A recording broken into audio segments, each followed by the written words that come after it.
Hey my loves, இன்னைக்கு நம்ம 2026ல வெளியான ஒரு சென்சிட்டிவான கண்டென்ட் இருக்கக்கூடிய கிரைம் த்ரில்லர் வெப் சீரிஸை பத்தி தான் கைஸ் பார்க்க போறோம். ட்விஸ்ட் அண்ட் டர்ன்ஸ் இருக்கக்கூடிய ஒரு தரமான பெங்காலி வெப் சீரிஸுங்க. இந்த வெப் சீரிஸோட பேர் என்னன்னா அடல்ட் ஓ எக்டி மாயே அப்படின்றது தான். இந்த சீரிஸ்ல மொத்தம் 7 எபிசோட்ஸ் இருக்கு. ஒரே வீடியோல பாத்திரலாம். இப்போதைக்கு பெங்கால் லாங்குவேஜ்ல மட்டும் தான் கைஸ் அவைலபிளா இருக்கு. இந்த சீரிஸோட ஒன்லைனர் என்னன்னா, ஜோயிதா அப்படின்ற நம்ம ஹீரோயின் ஒரு ரியல் எஸ்டேட் கம்பெனில ஒர்க் பண்ணிட்டு இருக்காங்க.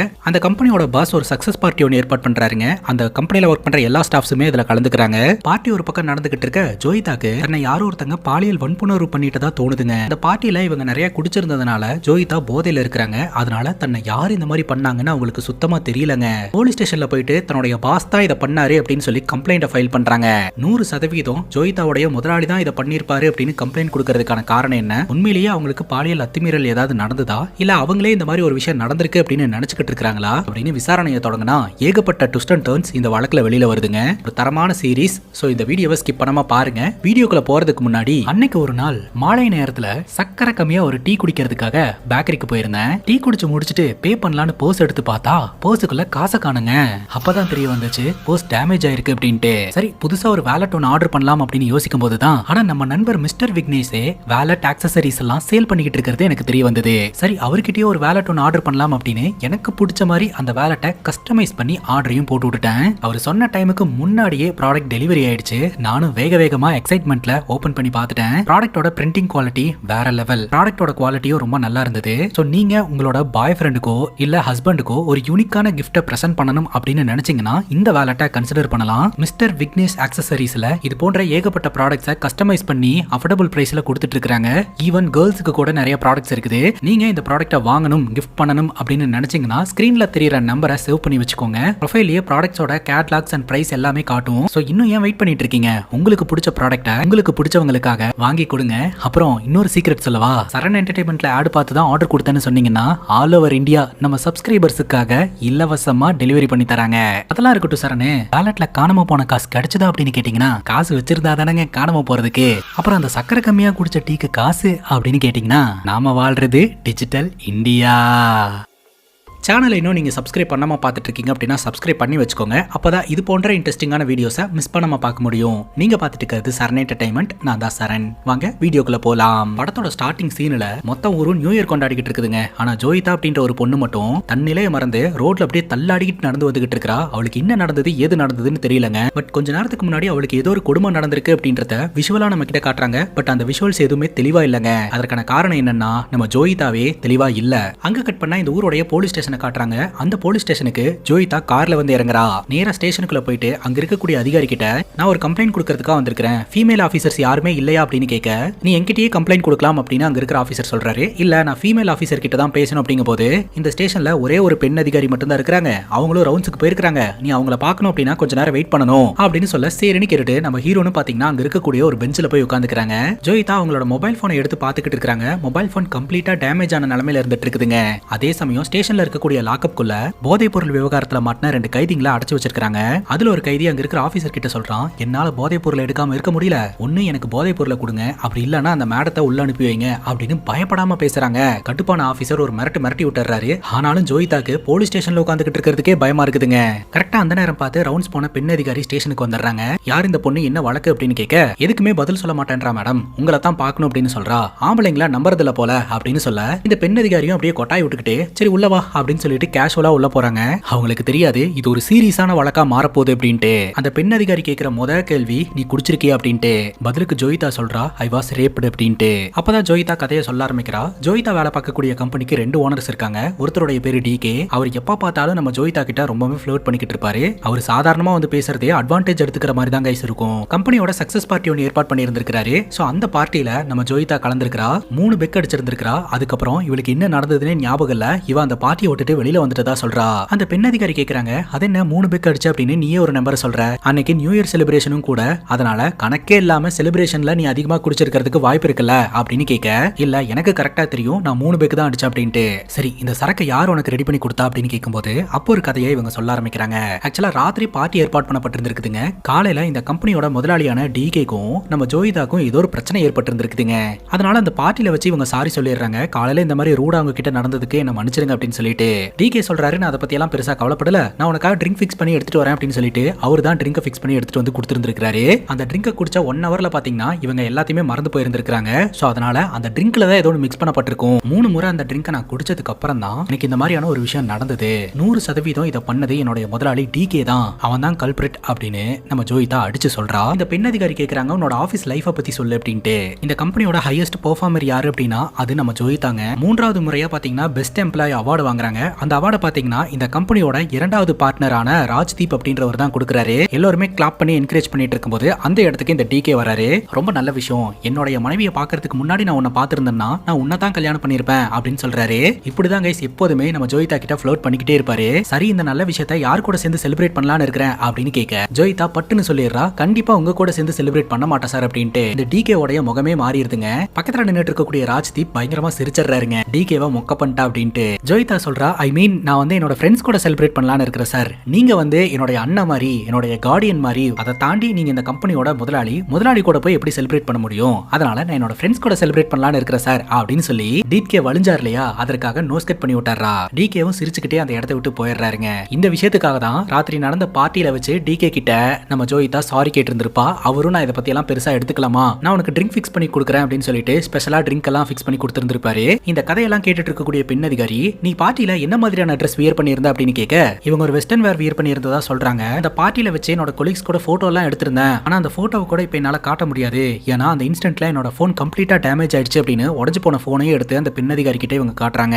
ஜோயிதாவுடைய குடும்பத்துல அம்மா, அப்பா, ஜோயிதாவோட பிரதர் இருக்காங்க. இவ பார்ட்டிக்கு போயிருந்தா இல்லையா, அன்னைக்கு ராத்திரி ஜோயிதாவோட அம்மா ரொம்ப நேரம் ஆகுது அப்படின்னு ஜோயிதாக்கு கால் பண்ணிக்கிட்டே இருப்பாங்க, ஆனா லைனே கிடைக்காதுங்க. ஆனா ஜோயிதாவோட அப்பா அப்படியே டிவி பார்த்துட்டு உட்காந்துக்கிட்டு இருப்பாரு. அம்மா போயிட்டு, நீங்க என்ன டிவி பார்த்துட்டு உட்காந்துக்கிட்டு இருக்கீங்க, பொண்ணு போன வேணும் வீட்டுக்கு வரவே இல்லை அப்படின்னு சொல்ல, நீ எதுக்கு இப்படி ஓவர் திங்க் பண்ணிட்டு இருக்க, ஓவர் திங்க் தான் எல்லாத்தையுமே நாசம் பண்றது, அவன் நம்ம கிட்ட சொல்லிட்டு தானே போனா ஏதோ ஒரு பார்ட்டி இருக்கு, அந்த பார்ட்டியை முடிச்சுட்டு தான் வருவேன் அப்படின்னு சொல்லிட்டு, பார்ட்டி அப்படின்னு வரும்போது முன்ன பின்ன ஆகிறது சகஜம் தான் அப்படின்னு ஜோயிதாவோட அப்பா அவங்க அம்மாவை சமாதானப்படுத்திக்கிட்டு இருப்பாரு. ஆனா அம்மா பாத்தீங்கன்னா அவ வந்துருவா அப்படின்னு சொன்ன டைமை விடவே ரொம்ப லேட் ஆயிடுச்சு, எனக்கு ரொம்ப பதட்டமா இருக்கு அப்படின்னு அம்மா மட்டும் கவலையிலேயே உட்காந்துக்கிட்டு இருப்பாங்க. ஜோயிதாக்கு ஒரு பாய் ஃப்ரெண்ட் இருக்கிறான். அந்த பார்ட்டியில கலந்துக்கிறதுக்கு முன்னாடி ஜோயிதா தன்னோட பாய் ஃப்ரெண்டை மீட் பண்றதுக்காக போயிட்டு அவங்க கூட ஒன்னா இருந்திருக்காங்க. பாய் ஃப்ரெண்ட் கிட்ட இன்னைக்கு கம்பெனி பார்ட்டி அட்டென்ட் பண்றதுக்காக போறேன், நான் என்ன ட்ரெஸ் வியர் பண்ணட்டும், இந்த ட்ரெஸ்ஸா இல்ல இந்த ட்ரெஸ்ஸா அப்படின்னு சொல்லிட்டு 2 ட்ரெஸ் எடுத்து காமிச்சிருந்திருக்காங்க. அதுல ஒரு டார்க் கிரீன் கலர் ட்ரெஸ்ஸை இவங்க சூஸும் பண்ணியிருந்திருக்காங்க. பிரசன்ட்ல இந்த ட்ரெஸ்ஸை பார்த்த இந்த பெண் அதிகாரி சொல்றாங்க, இந்த ட்ரெஸ் பார்க்கிறதுக்கு கொஞ்சம் கவர்ச்சியா இருக்கு அப்படின்ட்டு. இதை கேட்டு ஜோயிதா ரொம்ப ஷாக் ஆவரா. அந்த ட்ரெஸ் கவர்ச்சியான ட்ரெஸ் எல்லாம் கிடையாதுங்க, ரொம்ப நார்மலான ட்ரெஸ் தான். 2 ட்ரெஸ்ஸை காமிச்சு தன்னோட பாய் ஃப்ரெண்ட் கிட்ட எந்த ட்ரெஸ் போறது அப்படின்னு கேட்கும்போது பாய் ஃப்ரெண்டே சொல்லுவான், பார்ட்டிக்கு போற மாதிரியான ட்ரெஸ் போட வேண்டியதானே, எதுக்கு ரெகுலரான ஒரு ட்ரெஸ் வியர் பண்ற அப்படின்ட்டு. இது பார்ட்டிக்கு போற ட்ரெஸ் மாதிரி இல்லனா கூட ரொம்ப போல்டான ஒரு ட்ரெஸ், நான் இதையே வியர் பண்ணிப்பேன் அப்படின்னு சொல்லி நம்ம ஜோயிதா அந்த ட்ரெஸ்ஸை வியர் பண்ணிட்டு போயிருந்திருக்காங்க. சரி, நான் உன்னை கொண்டு போய் டிராப் பண்ணவா அப்படின்னு கேட்கும்போது, இல்ல நான் ஆல்ரெடி கேப் புக் பண்ணிட்டேன் அப்படின்னு சொல்ல, சரி ரிட்டர்ன் அப்படின்னு கேட்க யாரோ ஒருத்தர் கொண்டாந்து டிராப் பண்ணுவாங்க, அதை பத்தி எல்லாம் ஒன்றும் பிரச்சனை இல்லை அப்படின்ற மாதிரி ஜோயிதா சொல்லிடுவா. ஜாலியா கிளம்பி போன ஜோயிதாக்கு அந்த பார்ட்டியில வச்சு எல்லை மீறல் நடந்திருக்குதுங்க. இந்த இன்சிடென்ட்க்கு அப்புறம் அந்த இடத்தை விட்டு ஓடி வந்துட்டா போல நடு ரோட்ல என்ன பண்றதுனே தெரியாம உட்காந்துக்கிட்டு இருப்பாங்க. அந்த இடத்துக்கு இந்த கம்பெனியோட 2வது பார்ட்னரான ராஜ்தீப் வருவாரு. ஜோயிதா, ஆர் யூ ஆல்ரைட், நீ எதுக்காக இங்க வந்து உட்காந்துக்கிட்டு இருக்க, சரி வா போலாம் அப்படின்னு கையை பிடிக்க ஜோயிதா பட்டுன்னு பயப்படுறாங்க. சரி, நான் உன்னை டச் பண்ணல, வா போலீஸ் ஸ்டேஷனுக்கு போலாம், இங்க உட்காந்துக்கிட்டு இருக்காது அப்படின்னு ராஜ்தீப் கூப்பிடுவாருங்க. சோ ராஜ்தீப்புக்கு தெரிஞ்சிருக்குது இவளுக்கு என்னமோ நடந்திருக்கு அப்படின்ட்டு. அங்க கட் பண்ணா இந்த பெண் அதிகாரி டேமேஜ் ஆன அந்த ட்ரெஸ்ஸை பார்த்துட்டு, எனக்கு என்னமோ இந்த ட்ரெஸ்ஸை கிழிச்ச மாதிரி தெரியல, வேணுனே கட் பண்ண மாதிரி தெரியுது அப்படின்ற மாதிரி சொல்ல, ஆமா ஒரு நைஃபை வச்சு கட்டு தான் பண்ணிருக்காங்க அப்படின்னு சொல்ல, யாரு அப்படின்னு இந்த பெண் அதிகாரி கேட்க இவ ஒரு மாதிரி அமைதியாவே உட்காந்துக்கிட்டு இருக்கா. என்னாச்சு அப்படின்னு கேட்கும்போது, எனக்கு சரியா ஞாபகம் இல்ல, என்னால ரீகால் பண்ண முடியல, அந்த டைம்ல என்ன நடந்ததுன்னே எனக்கு தெரியல அப்படின்னு சொல்ல, கொஞ்ச நேரத்துக்கு முன்னாடி உன்னோட கம்பெனியோட முதலாளி டிகே தான் இதெல்லாம் பண்ணான்னு சொன்னேன், ஆனா இப்ப எதுவுமே தெரியாதுன்னு சொல்ற அப்படின்னு கேட்க ஜோயிதா கத்த ஆரம்பிக்கிறா, என்னால ஞாபகப்படுத்த முடியல அப்படின்ட்டு. காமாரு யோசி அப்படின்னு சொல்ல உடனே ஜோயிதா சொல்றா, இவகிட்ட வாஷ்ரூம்குள்ள வச்சுதான் அத்துமீறல ஈடுபட்டு இருந்திருக்காங்க, இவகிட்ட அத்துமீறல ஈடுபட்ட ஒரு நபர் ரொம்ப ஸ்ட்ராங்கா இருந்ததாகவும் தன்னோட ஸ்ட்ரென்த்தை யூஸ் பண்ணி அந்த நபரை என்னால தடுக்க முடியல, இங்க என்னென்னலாம் நடந்தது அப்படின்னு எனக்கு நல்லா ஞாபகம் இருக்கு, ஆனா இதை செஞ்ச அந்த நபருடைய முகம் மட்டும் எனக்கு ஞாபகம் இல்ல அப்படின்னு ஜோயிதா சொல்றா. இந்த பெண் அதிகாரி கேக்குறாங்க, இதுக்கு முன்னாடி டிகே தான் இதெல்லாம் பண்ணாரு அப்படின்னு 100% ஷியூரா நீ சொன்ன, அப்ப அது எல்லாமே ஃபால்ஸ் அலிகேஷன் தானா? இல்ல மேடம், கண்டிப்பா கிடையாது, ஏன்னா அந்த ஆள் தான் எனக்கு ட்ரிங்க் ஃபிக்ஸ் பண்ணி கொடுத்தது, அதனால அந்த ஆள் தான் ட்ரிங்க்ல எதையோ கலந்து என்ன இந்த மாதிரி பண்ணிட்டான் அப்படின்னு சொல்ல, உனக்கு ஒருத்தர் சரக்கூத்தி கொடுத்தான் அப்படின்ற ஒரு காரணத்துக்காக அவன் தான் உன்னை இந்த மாதிரி பண்ணா அப்படின்னு சொல்றதுக்கு எந்த ஒரு ஆதாரமும் கிடையாது அப்படின்னு இந்த பெண் அதிகாரி சொல்றாங்க. அதே சமயம் அந்த பெண் அதிகாரி அந்த ட்ரெஸ்ஸை செக் பண்ணும்போது அந்த ட்ரெஸ்ல இருந்து ஒரு ஃப்ரேக்ரன்ஸ் ஸ்மெல் வந்திருக்கு.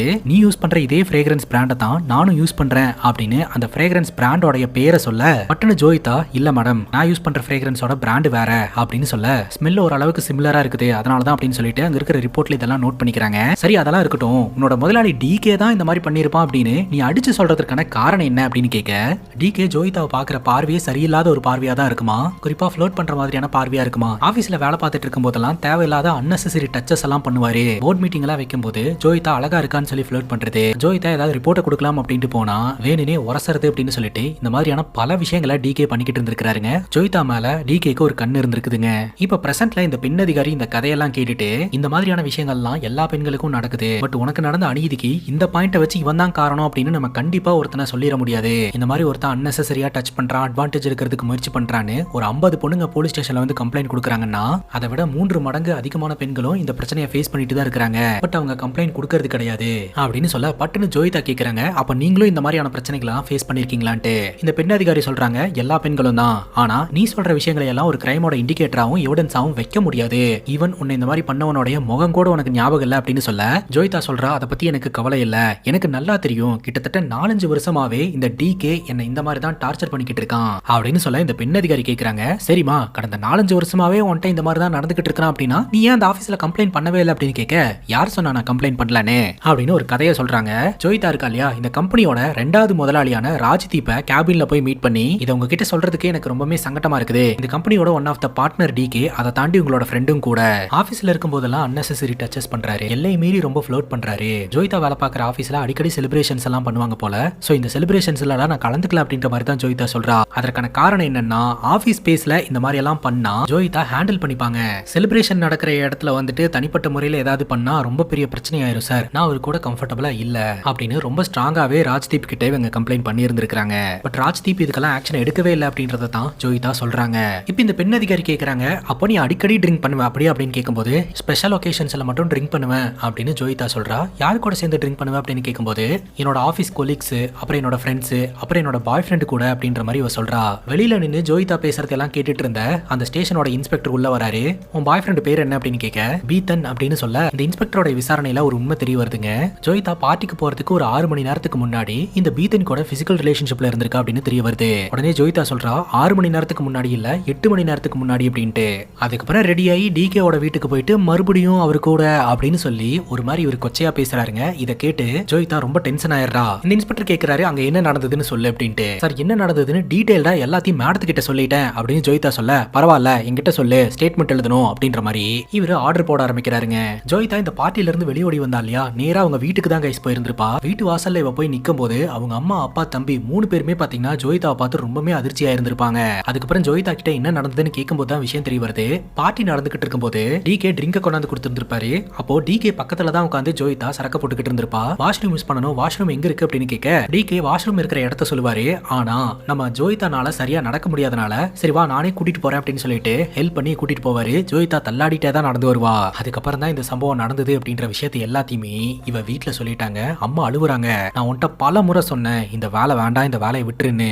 அதே சமயம் இந்த பார்ட்டி எல்லாம் அட்டென்ட் பண்றதுக்கு போகாதன்னு சொன்னேன், என் பேச்ச நீ கேட்கவே இல்ல அப்படின்னு அழுவுறாங்க. ஜோயிதா கேக்குறா, எல்லாம் என்னுடைய தப்பு தான் அப்படின்னு சொல்றீங்களா, இதுல என்னுடைய தப்பு என்ன இருக்கு, தப்பு செஞ்சது அவன், நான் அவன் மேல கம்ப்ளைண்ட் கொடுக்க போறேன் அப்படின்ற மாதிரி சொல்ல நம்ம ஜோயிதாவுடைய தம்பி சொல்றான், அக்கா தயவு செஞ்சு நான் சொல்றத கேளு, நீ வந்து டிகே தான் குற்றவாளி அப்படின்னு ஸ்ட்ராங்கா சொல்ற, ஆனா டிகே தான் குற்றவாளி அப்படின்னு ப்ரூவ் பண்றதுக்கு உன்கிட்ட எந்த எவிடன்ஸும் இல்ல. இது பண்ணது டிகேவா இருக்கலாம், அப்படி இல்லனா வேற யாராவது கூட இருக்கலாம், இந்த பிரச்சனையை வெளியில கொண்டு போக வேண்டாம் அப்படின்ற மாதிரி தம்பி சொல்றான். உடனே ஜோயிதா அவங்க அம்மா அப்பா தம்பி கிட்ட பயங்கரமா சண்டை போட ஆரம்பிச்சிடறா. தம்பிக்கு கோவம் வந்துருது. என்னைக்காவது ஒரு நாள் ஒழுங்கா நீ பேசி இருக்கிறியா, எப்ப என்ன டாபிக் எடுத்தாலும் சண்டை சண்டை சண்டை அப்படின்னு சொல்லி தம்பி ஒரு பக்கம் கத்த ஆரம்பிச்சிடறான். பட்டுன்னு ஜோயிதாவுடைய அப்பா, நிப்பாட்டுங்க, அவ என்னுடைய பொண்ணு, நான் அவளை கரெக்டா தான் வளர்த்திருக்கிறேன், அவ தைரியமான ஒரு பொண்ணு, அவ இந்த விஷயத்துல போலீஸ் ஸ்டேஷன்ல கம்ப்ளைண்ட் கொடுக்கணும் அப்படின்னு நினைச்சானா அவ கூட நான் நிக்கிறேன், நீ வாமா போலாம் அப்படின்னு சொல்ல நம்ம ஜோயிதாவுடைய அம்மா அழுதுகிட்டு இருக்காங்க. ஆனா தம்பி என்ன சொல்றானா, வேண்டாம்பா தயவு செஞ்சு அமைதியா இருங்க, இந்த விஷயம் மட்டும் வெளியில வந்ததுன்னா மீடியா பொதுமக்கள் அப்படின்னு சொல்லிட்டு நம்ம தலை நிமிந்தே நடக்க முடியாத அளவுக்கு பிரச்சனை ஆயிரும்பா அப்படின்ற மாதிரி தம்பி சொல்றான்.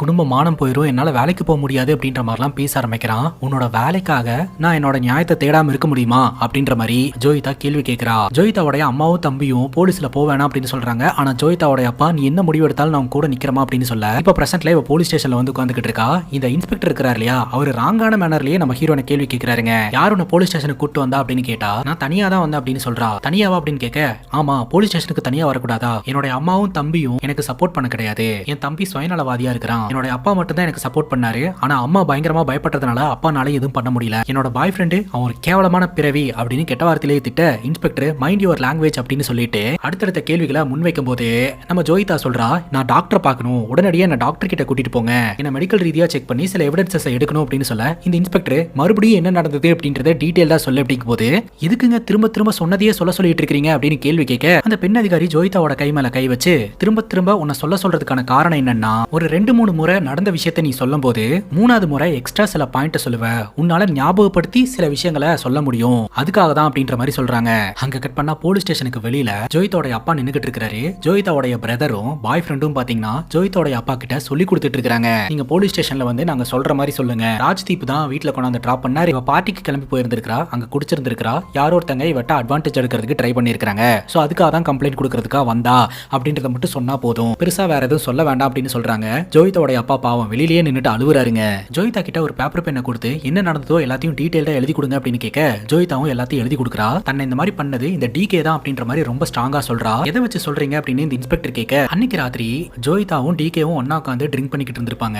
ஒரு 3 பெக் உள்ள போன உடனே இவ வாஷ்ரூம் யூஸ் பண்ணணும்னு நினைச்சிருந்திருக்கா. ஆனா இவனால ஸ்ட்ரைட்டா நடக்க முடியல. நான் ஹெல்ப் பண்றேன் அப்படின்னு சொல்லிட்டு ஜோயிதாவை வாஷ்ரூம் கிட்ட டிகே தான் கூட்டிட்டு போயிருந்திருக்காரு. வாஷ்ரூம்குள்ள போனதுக்கு அப்புறம் தான் ஜோயிதாக்கு இந்த சம்பவம் நடந்திருக்குது. வாஷ்ரூம்குள்ள வச்சுதான் இந்த சம்பவம் நடந்துச்சு அப்படின்னு அது தெளிவா அவளுக்கு ஞாபகம் இருக்கு. ஆனா இதை பண்ணவங்களுடைய முகம் ஞாபகம் இல்ல. இதெல்லாம் வச்சு பார்க்கும்போது டிகே தான் இதை பண்ணிருப்பாரு அப்படின்ற மாதிரி இவ ஸ்ட்ராங்கா சொல்றா. சம்பவம் நடந்தது என்ன டைம் இருக்கும் அப்படின்னு கேட்கும்போது ஜோயிதாவோட ஞாபகப்படி ஒரு டைம் சொல்றாங்க. உன்னோட ரிலேட்டிவ்ஸ் வந்திருக்காங்க, அவங்க கிட்டயும் ஸ்டேட்மெண்ட் வாங்கணும் அப்படின்னு சொல்ல பட்டுன்னு ஜோயிதா சொல்றா, அவங்க கிட்ட எதுக்கு ஸ்டேட்மெண்ட் வாங்கணும், பாதிக்கப்பட்டது நான் ஸ்டேட்மெண்ட் கொடுத்துட்டேன்ல, அவங்க கிட்ட வாங்குங்க, வாங்காம போங்க, எனக்கு கவலை இல்ல, நான் கிளம்புறேன் அப்படின்னு சொல்லிட்டு அந்த இடத்த விட்டு ஜோயிதா கிளம்புறா. குடும்பத்தினர்களும் சரி ஜோயிதாவோட பாய் ஃப்ரெண்டும் சரி ஜோயிதாவை நிப்பாட்டுறதுக்கு முயற்சி பண்றாங்க. அவ பாட்டு கார் எடுத்துட்டு அந்த இடத்துல இருந்து கிளம்பிடுறா. உறவினர்கள் ஸ்டேட்மெண்ட் கொடுக்குறேன்னு சொன்னாங்க இல்லையா, அவங்களோட ஸ்டேட்மெண்ட் வாங்கினா ஜோயிதா கொடுத்த ஸ்டேட்மெண்ட்டுக்கும் நீங்க கொடுத்த ஸ்டேட்மெண்ட்டுக்கும் சுத்தமா சம்பந்தமே இல்ல அப்படின்னு இன்ஸ்பெக்டர் சொல்றாரு. இப்போ என்ன பண்றதுன்னு இவங்களுக்கும் தெரியல. தொடர்ந்து ஜோயிதாக்கு கால் பண்ணிக்கிட்டே இருக்காங்க. ஜோயிதாவோட போன் தான் டேமேஜ் ஆயிருக்குது, கால் போக மாட்டேது அப்படின்னு பாய் ஃப்ரெண்ட் சொல்ல இன்ஸ்பெக்டர் சொல்றாரு, ஜோயிதா இப்ப கோவத்துல இருந்துட்டு இருக்கா,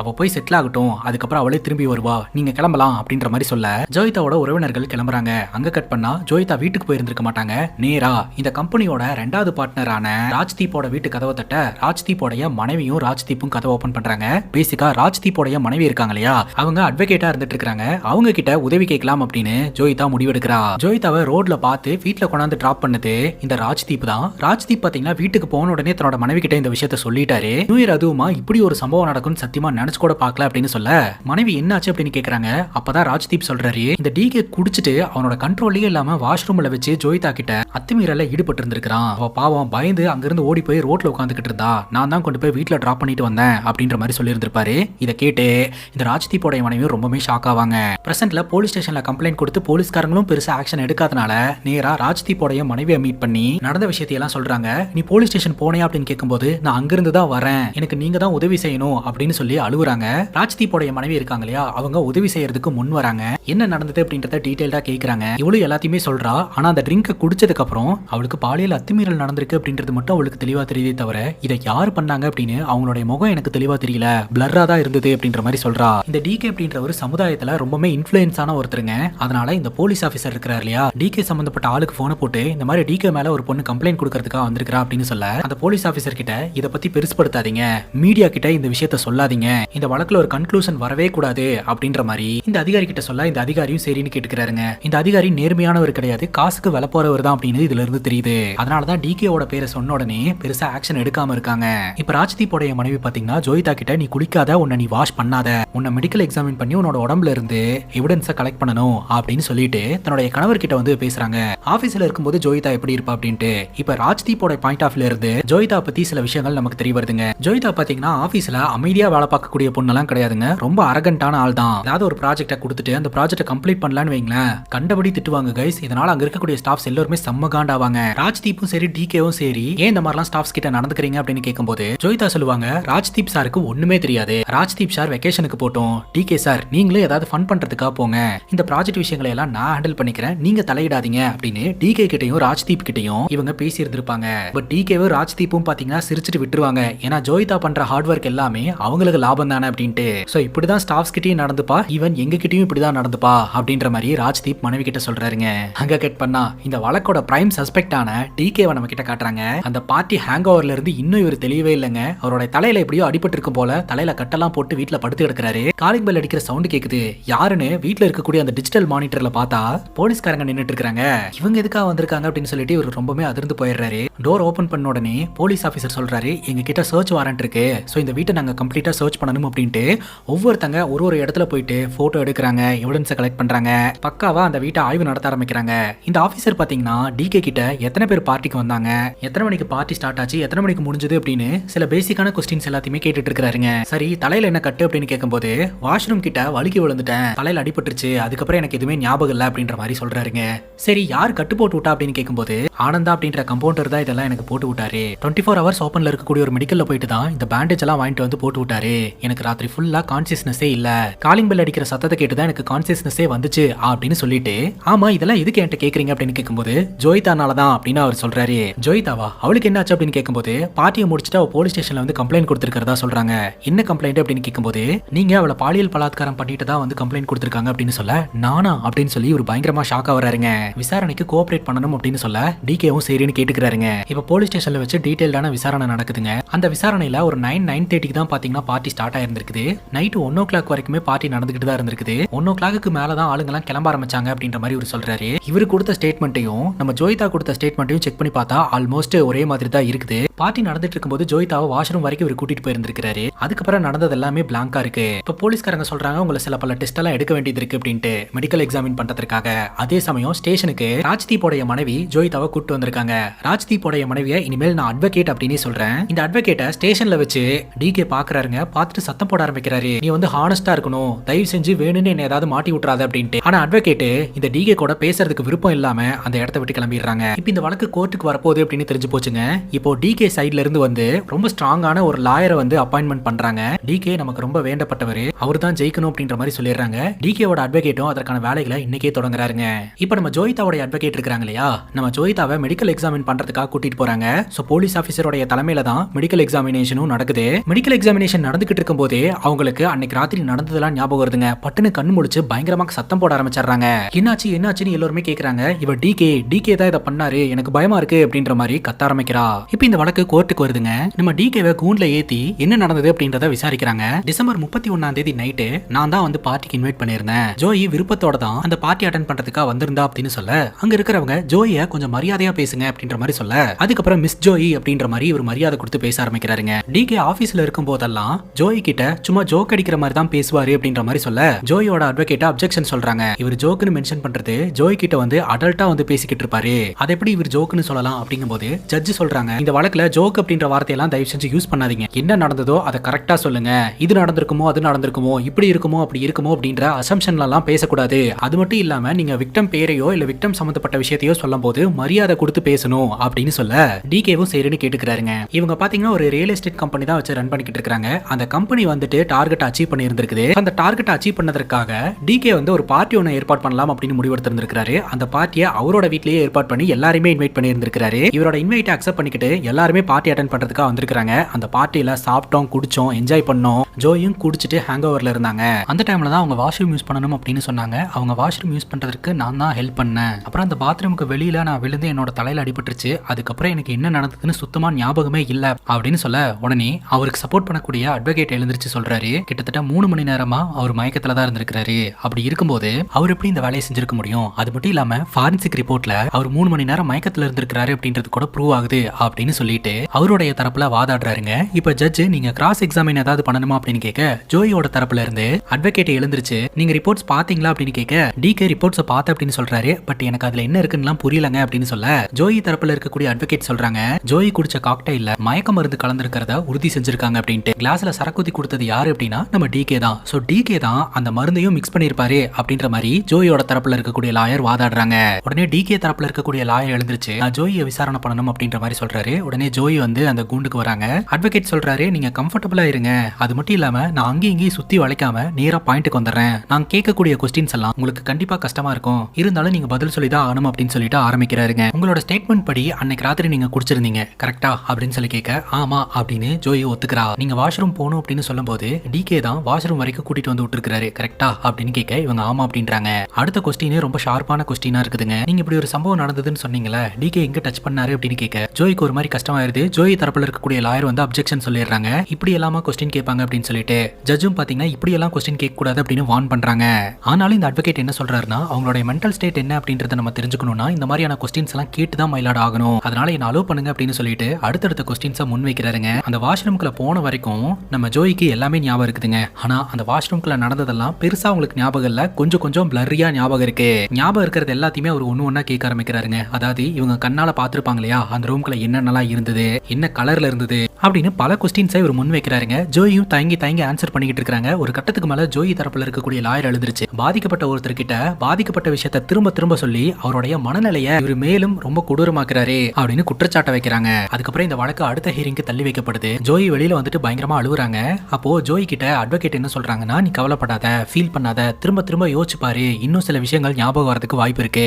எதிர்த்தரப்பு லாயர் வந்துட்டு உனக்கு தெரியாத விஷயத்தை பேஸ் பண்ணி கார்னர் பண்ண பார்த்துட்டு இருக்காரு, அதுக்கு ஒருபோதும் சம்மதிக்காத, உன்னால முடிஞ்ச வரைக்கும் ரீகால் பண்றதுக்கு முயற்சி பண்ணு அப்படின்ற மாதிரி சொல்றாங்க. அடுத்த ஹியரிங்ல நம்ம ஜோயை கூண்ல ஏத்தி நிப்பாட்டிட்டு ஜோயோட ஸ்டேட்மெண்ட் படி ஜோயி தன்னோட பாய் ஃப்ரெண்டு கூட ஆஃப்டர்நூன் டைம்ல ரிலேஷன்ஷிப்ல இருந்ததா வந்து சொல்லியிருந்தாங்க இல்லையா. இவங்களோட ரிப்போர்ட்டை செக் பண்ணி பார்க்கும்போது இவங்களோட உடம்புல 2 சீமன் சாம்பிள் கிடைச்சிருக்குதுங்க. ஒன்னு ஜோயி சொன்ன மாதிரியே அது பாய் ஃப்ரெண்டோடது அப்படின்றது கன்ஃபார்ம் ஆயிருக்குது. ரெண்டாவது அன்னோன் பர்சன் அப்படின்ற மாதிரி மென்ஷன் பண்றாரு. ஜோயோட கேரக்டர் மோசம் அப்படின்ற மாதிரி ஃப்ரேம் பண்ண பாக்குறாருங்க. பட்டுன்னு ஜோயி தரப்புல இருக்கக்கூடிய அட்வொகேட் இழந்துருச்சு, இவரு இரலவென்ட்டான விஷயங்களை எல்லாம் பேசிக்கிட்டு இருக்காரு அப்படின்னு சொல்ல டிகே தரப்புல வாதாடக்கூடிய லாயர் என்ன சொல்றாருன்னா, எதுவுமே இரலவென்ட்டான விஷயம் கிடையாது. ஆக்சுவலா இந்த பொண்ணோட உடம்புல கீரல் மார்க் எல்லாம் இருக்கு இல்லையா, அந்த மாதிரி டிகேவோட உடம்புல எதுவுமே இல்ல. சோ அதுவே சாட்சி, டிகே இந்த விஷயத்த பண்ணல அப்படின்னு. அப்படி ஏதாவது பண்ணியிருந்தாருன்னா கண்டிப்பா இந்த பொண்ணோட கீரல் மார்க் அவரோட உடம்புல பட்டிருக்கும் இல்லையா அப்படின்ற மாதிரி பேசுறாருங்க. உடனே ஜோயி தரப்புல இருக்கக்கூடிய லாயர் எழுந்துருச்சு, டிகே என்னோட கிளையண்ட்டை பயங்கரமா ஹராஸ் பண்ணியிருக்காரு, அதுவே சாட்சி அப்படின்ற மாதிரி சொல்ல உடனே டிகே தரப்புல இருக்கக்கூடிய லாயர் சொல்றாரு, அதெல்லாம் கிடையவே கிடையாது. சோ இந்த பொண்ணு தேவையில்லாம போலீஸ் ஸ்டேஷன்ல போய் வேணுனே இப்படி ஒரு பொய் வழக்கு போட்டு டிகேவை உள்ளத்துல பாக்குறா அப்படின்னு சொல்லிட்டு அந்த கூண்ல நின்னுட்டு இருக்கக்கூடிய ஜோயி பயங்கரமா அழுவ ஆரம்பிக்கிறாங்க. ஜோயி தரப்புல இருக்கக்கூடிய லாயருக்கும் டிகே தரப்புல இருக்கக்கூடிய லாயருக்கும் பயங்கரமா ஆர்குமெண்ட் நடக்குது. அந்த இடத்துல கொஞ்சம் சண்டை சச்சரவு வர மாதிரி ஆகுதுங்க. உடனே ஜட்ஜ் பாத்தீங்கன்னா இந்த வழக்க அடுத்த ஹியரிங்க்கு மாத்தி வச்சிடறாங்க. இப்போ இவங்க கார்ல போயிட்டு இருக்கும்போது ஜோய்க்கு புதுசா ஒரு விஷயம் ஞாபகம் வருதுங்க. அது என்ன அப்படின்னா, அந்த இன்சிடென்ட் நடக்கும்போது அந்த நபருடைய கையில ஒரு கோல்டு கலர் ரிங் இருந்தது. அந்த ரிங் டிகே கையில இருக்கும், அதுவே ஒரு பெரிய ஆதாரம், டிகே தான் இதை செஞ்சிருக்காரு அப்படின்னு நம்ம ஜோயி சொல்ல அட்வொகேட் என்ன சொல்றாங்கன்னா, மொட்டையா ஒரு கோல்டு கலர் ரிங் அப்படின்னு நீ சொல்ற, கோல்டு கலர் ரிங் அப்படின்றது காமனா எல்லாருமே வியர் பண்றது தான், எல்லாரோட கையிலயும் தான் கோல்டு கலர் ரிங் இருக்கும், வேற ஏதாவது டீடைல் உனக்கு தெரியுதா அப்படின்னு ஞாபகப்படுத்தி பாரு அப்படின்ற மாதிரி சொல்றாங்க.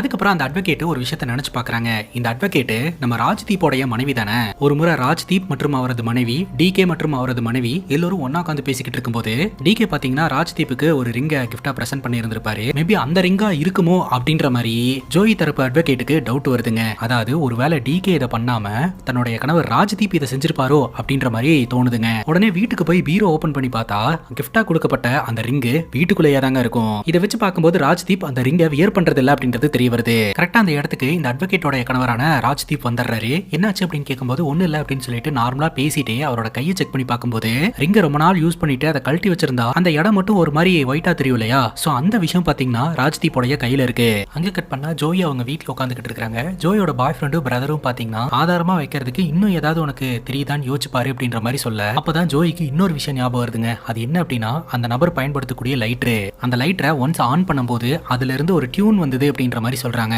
என்னோட பிளேஸ்க்கு இப்ப வர முடியுமா, நம்ம 2 பேரும் மீட் பண்ணலாம் அப்படின்னு சொல்ல சரின்னு கேட்டுட்டு அந்த அட்வொகேட்டை மீட் பண்றதுக்காக ஜோயி போறா. அங்க போயிட்டு இன்னும் சில விஷயங்கள் ஞாபகம் வந்தது அப்படின்ற மாதிரி சொல்றா. அந்த மர்ம நபர் இருக்கிறார் இல்லையா, அவரு முகத்துல ஒரு அனிமல் ஃபேஸ் ஒன்னு வியர் பண்ணியிருந்தாரு, அதனாலதான் அவருடைய முகம் எனக்கு தெளிவா தெரியல அப்படின்ற மாதிரி சொல்றாங்க. அப்பதான் அட்வொகேட் என்ன சொல்றாங்கன்னா, இவங்க உடம்புல இருந்து எடுக்கப்பட்ட சாம்பிளும் டிகேவோட சாம்பிளையும் செக் பண்ணி பார்க்கும்போது அதுல நெகட்டிவ் அப்படின்ற மாதிரி தான் ரிசல்ட் வந்திருக்குது. விச் மீன்ஸ் டிகே இதை பண்ணல அப்படின்ற மாதிரி தான் ப்ரூவ் ஆகுது. டிகே ரொம்ப இன்ஃப்ளூயன்ஸான ஆளு அப்படின்றதுனால மேபி இந்த ரிப்போர்ட்ஸ் எல்லாம் டேம்பர் பண்றதுக்கும் வாய்ப்பு இருக்குது. நம்ம இன்னும் கொஞ்சம் டீப்பா யோசனை பண்ணணும் அப்படின்ற மாதிரி சொல்றாங்க.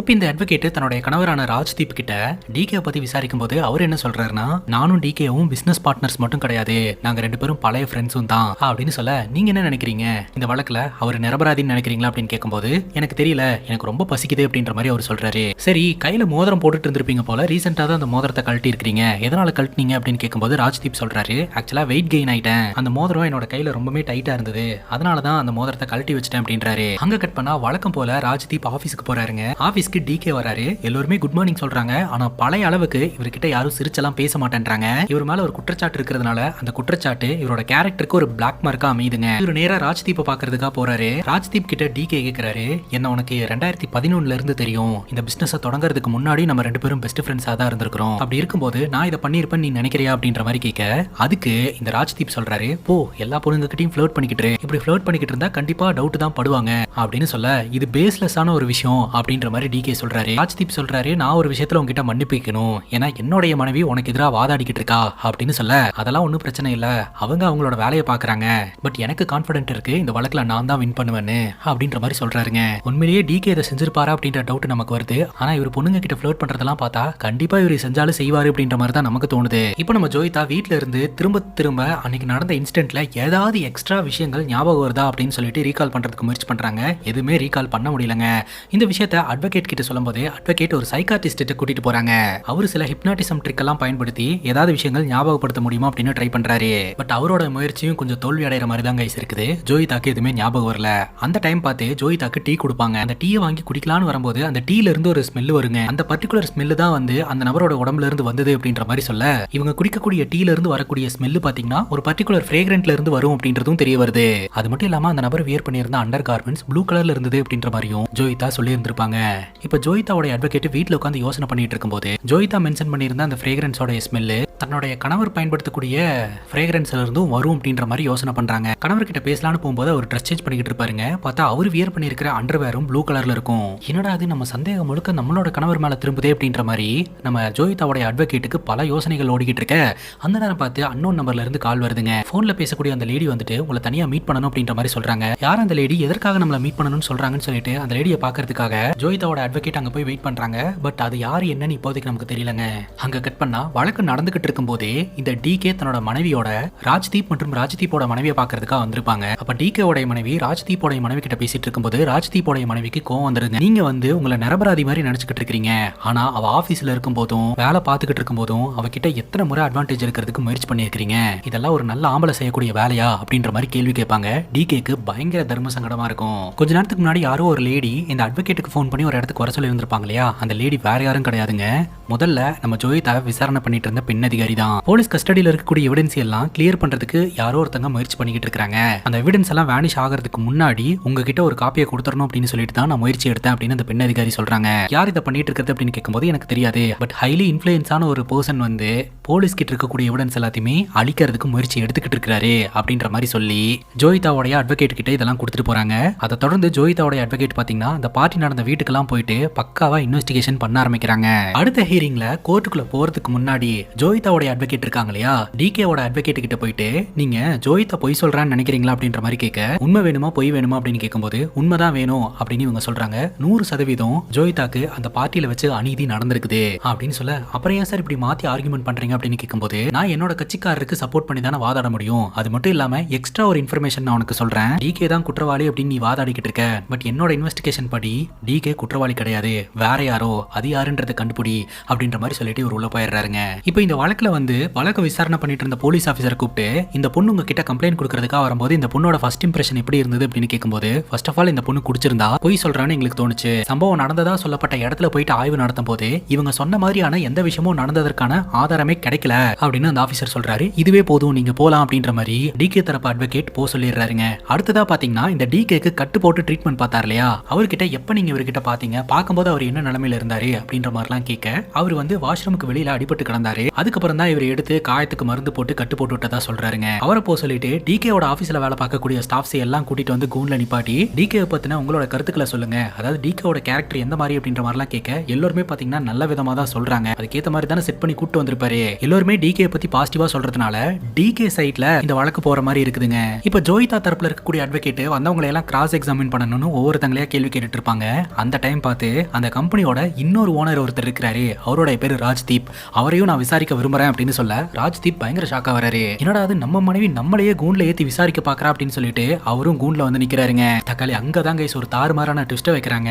ஆக்சுவலா நம்ம ஜோயிதாக்கு ஆதரவா வாதாடக்கூடிய அட்வொகேட் இருக்காங்க இல்லையா, அதாவது இந்த ராஜ்தீப்போடைய மனைவி, அவங்களுடைய பர்சனல் இன்வெஸ்டிகேஷன்ல தன்னுடைய கணவர் தான் ஜோயிதாவை இந்த மாதிரி பண்ணியிருக்கிறாரு, டிகே இந்த விஷயத்த பண்ணல அப்படின்றத கண்டுபிடிச்சிருந்திருக்காங்க. அதாவது அந்த கம்பெனியோடைய 2வது ஓனரான ராஜ்தீப், இந்த ராஜ்தீப் நம்ம ஜோயிதாவை வீட்டுல வந்து டிராப் பண்ணாரோ, எந்த ராஜ்தீப் கிட்ட நம்ம ஜோயிதா போய் டிகே பத்தி கம்ப்ளைண்ட் பண்ணாங்களோ பாதுகாப்பு கொடுக்க வேண்டிய ராஜ்தீப் தான் பாத்தீங்கன்னா இந்த விஷயத்த பண்ணியிருக்கிறாரு அப்படின்றது தெரிய வருது. இந்த விஷயத்த நம்ம ஜோயிதாவை கூப்பிட்டு இவங்க சொல்லிடுறாங்க, அந்த எவிடன்ஸ் எல்லாமே என்னோட கணவர் தான் காட்டி கொடுக்குது அப்படின்னு சொல்ல ஜோயிதாக்கு ரொம்ப கஷ்டமா இருக்குது. சரி ஓகே, நீங்க வேணா இதுல இருந்து விலகிக்கோங்க, நான் வேற ஒரு லாயரை வச்சு நான் பாத்துக்கிறேன், ஏன்னா நீங்க இந்த விஷயத்த பண்ணீங்கன்னா கண்டிப்பா உங்க 2 பேர்த்தோட மேரேஜ் லைஃப்ல ப்ராப்ளம் வரும் அப்படின்னு சொல்ல ஜோயிதாவோட அட்வொகேட் என்ன சொல்லுவாங்கன்னா, ஜோயிதாவை கட்டி பிடிச்சி அழுக ஆரம்பிச்சிருவாங்க. நான் இந்த விஷயத்தை என்கரேஜ் பண்ண மாட்டேன், இத்தனை வருஷம் ஒரு ரேபிஸ்ட் கூட வாழ்ந்துட்டு இருக்கேன் அப்படின்னு நினைச்சாலே எனக்கு வெக்கமா இருக்குது, கண்டிப்பா அவனுக்கு தண்டனை வாங்கி கொடுத்து உள்ள தள்ளுவேன், அவன் என் புருஷனா இருந்தாலும் இந்த விஷயத்த பண்ணதுனால அவன் ஒரு மான்ஸ்டர், அவனை விட மாட்டேன் அப்படின்ற மாதிரி நம்ம